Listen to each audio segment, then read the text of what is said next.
जी हाँ दोस्तों, स्वागत है आप सबका अपने YouTube channel real one education पर। मैं हूँ जयप्रकाश। आज मैं आपको ऐसे प्रश्नों के बारे में बताने जा रहा हूँ जो कि आपके परीक्षा में पूछे जा चुके प्रश्न हैं और सभी प्रश्न बहुत ही महत्वपूर्ण प्रश्न हैं।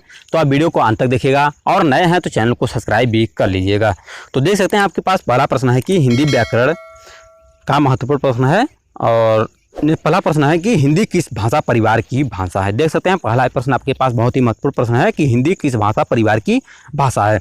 द्रविड़, ऑस्ट्रिक, भारोपीय, चीनी, तिब्बती। तो इसमें से करेक्ट आंसर आपका तीसरा है भारोपीय। और नेक्स्ट प्रश्न है कि हिंदी भाषा का जन्म हुआ है।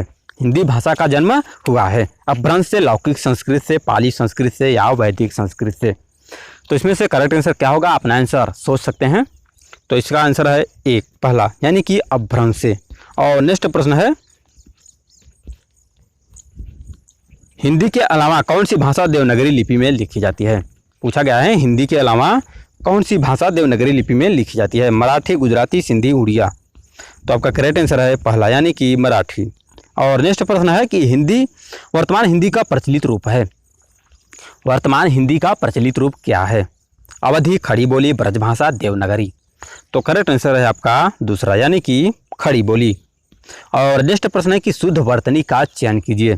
चार ऑप्शन दिया गया है, बताना इसमें से कौन सा शब्द जो है वो शुद्ध है। परिणाति, परिणति, अपरिणति, अपरिणित। तो इसमें से ऑप्शन नंबर आपका पहला बिल्कुल सही है, परिणति। और नेक्स्ट प्रश्न है कि शुद्ध वर्तनी वाला शब्द कौन सा है। चार ऑप्शन है, बताना है शुद्ध वर्तनी वाला शब्द कौन सा है। तो इसमें से आपका राइट आंसर है ऑप्शन नंबर चौथा, यानी कि सुसुप्ति।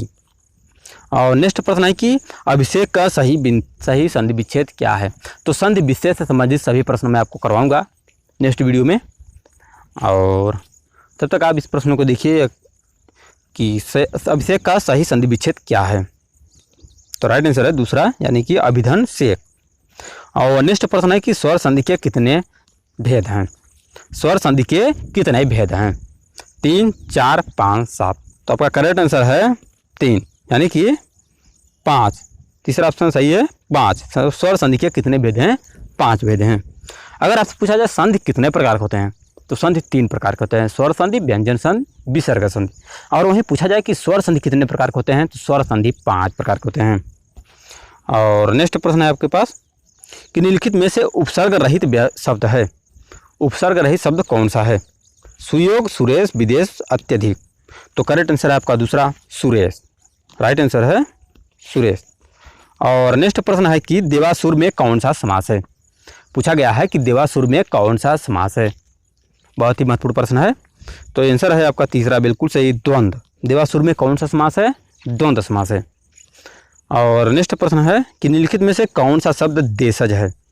आपको बताना है कौन सा शब्द देशज है। 4 ऑप्शन है, तो इसमें से ऑप्शन नंबर आप कौन सही है, ऑप्शन नंबर चौथा बिल्कुल सही है, लोटा। और नेक्स्ट प्रश्न है कि कौन सा शब्द भाववाचक संज्ञा नहीं है। 4 ऑप्शन दिया गया, बताना है कौन सा शब्द भाववाचक संज्ञा नहीं है। तो पहला ऑप्शन बिल्कुल सही है, मिठाई।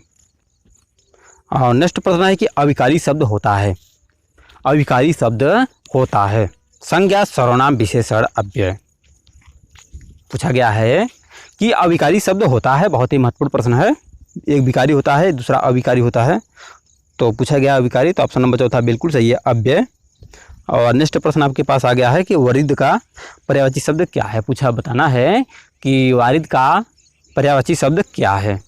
तो आपका करेक्ट आंसर है चौथा, यानी बादल। वारिद का पर्यायवाची शब्द बादल है।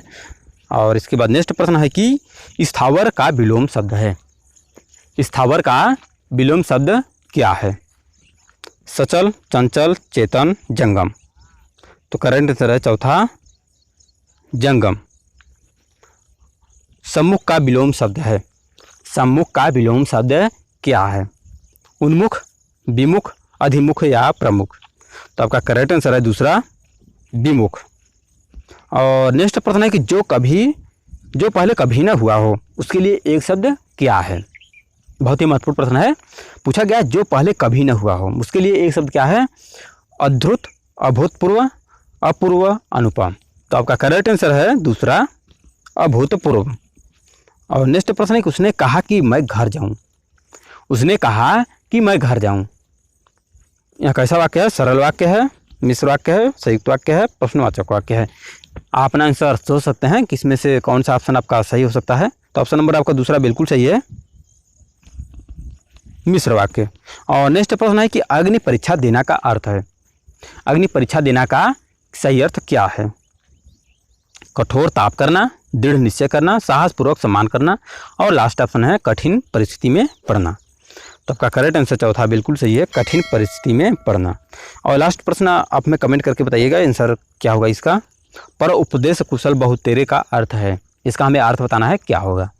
और आपसे जाते जाते एक रिक्वेस्ट है कि आप लोग नए हैं तो चैनल को सब्सक्राइब भी कर लीजिएगा, क्योंकि 80% से ज़्यादा ऐसे स्टूडेंट हैं जो कि सिर्फ वीडियो को देखने के लिए आते हैं, चैनल सब्सक्राइब नहीं करते हैं। तो आप वीडियो को देखने के बाद चैनल को सब्सक्राइब भी कर लीजिएगा।